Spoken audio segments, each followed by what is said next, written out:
రాహుల్ గాంధీ గారిని రాజకీయంగా ఎదుర్కోలేక దొంగ కేసులు పెడుతున్నాడు మోడీ.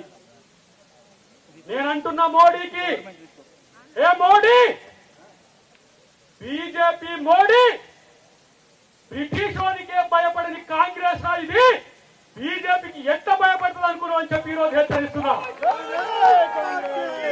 మోడీ, అమిత్ షా ఒక కేడీలు, ఈ దొంగలు ఇవాళ దేశం కొరకు ప్రాణాలు అర్పించిన కుటుంబం మీద కక్ష కట్టిండు దరిద్రులు. ఈ రోజు ఎక్కడ మీ స్వాతంత్ర సంగ్రామంలో మీ పాత్ర? ఇవాళ సెంటు భూమి కూడా లేదు, ఇల్లు కూడా లేని కుటుంబం మీద ఈడీ కేసు పెట్టి ఇవాళ మీరు బెదిరించాలని చూస్తే ఇవాళ గాంధీ కుటుంబానికి మేమందరం కూడా సభ్యులమే. అందరూ గుర్తుపెట్టుకోండి. నేనంటున్నా 2029 లాస్ట్ మోడీ నిన్ను తన్ని తరిమేసే రోజులు ముందున్నాయి, గుర్తుపెట్టుకోండి. 2029 తర్వాత మోడీ ఉండేది జైల్లో. నేను అంటున్నా ఒక మాట, రాఫెల్ డీల్లో నువ్వు అనిల్ అంబానీకి ఇవాళ 45,000 కోట్ల రూపాయల హవాలా చేసినావు. మేము కనుక రేపు అధికారంలోకి వస్తే మేము కేసు పెట్టి నిన్ను జైల్లో పంపలేమా? దొంగతనం చేసింది మీరు, కేడుని మీరు. ఇలా రాహుల్ గాంధీ మీద, అమ్మ సోనియా గాంధీ మీద ఇలా మీరు కుట్రలు పండుతున్నారు. ఒక్క మాట, ఆర్ఎస్ఎస్ ఈ రోజు ఇలాంటి దరిద్రం కొట్టు నాయకులను ఈ దేశానికి ఇచ్చిందా?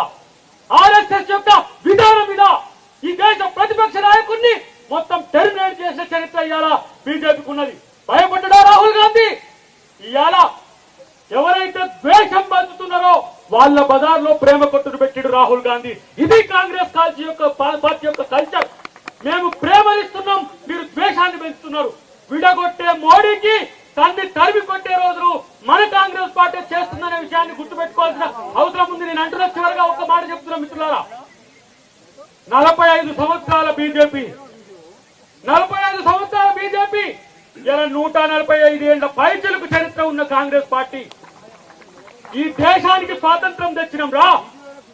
ఒక ప్రజాస్వామ్య ద్రోహి మోడీ ఇలా ఈడీని ఎనిమీ ఆఫ్ ది డెమోక్రసీగా చేసిండు.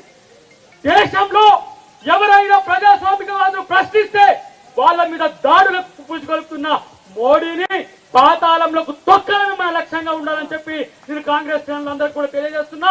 రాహుల్ గాంధీ మీరు కొట్టారండి, తెలంగాణ కాంగ్రెసే కాదు యావత్ దేశం మీ వైపు చూస్తున్నది. ఇలా 99 సీట్లు వస్తేనే ఇలా భయపడిపోతున్నారు మోడీ, అమిత్ షా. రేపటి కనుక అధికారంలోకి వస్తుందని ఒక ఆలోచన కనుక ఉంటే ఇలాంటి పరిస్థితిలో వస్తే మా బతికేందని చెప్పేలా మోడీ చూస్తున్న పరిస్థితి. కాబట్టి ఇవాళ దేశ ద్రోహులుగా మోడీ, అమిత్ షా ఉన్న స్థితిని మనమందరం కూడా గమనించి కాంగ్రెస్ పార్టీని రక్షించుకోవాలి, ప్రజాస్వామ్యాన్ని రక్షించుకోవాలి. రాజ్యాంగ పరిరక్షకుడు రాహుల్ గాంధీని, అమ్మ సోనియా గాంధీ వెంట మనం అందరం ఉండాలని చెప్పి తెలియజేస్తూ జై కాంగ్రెస్.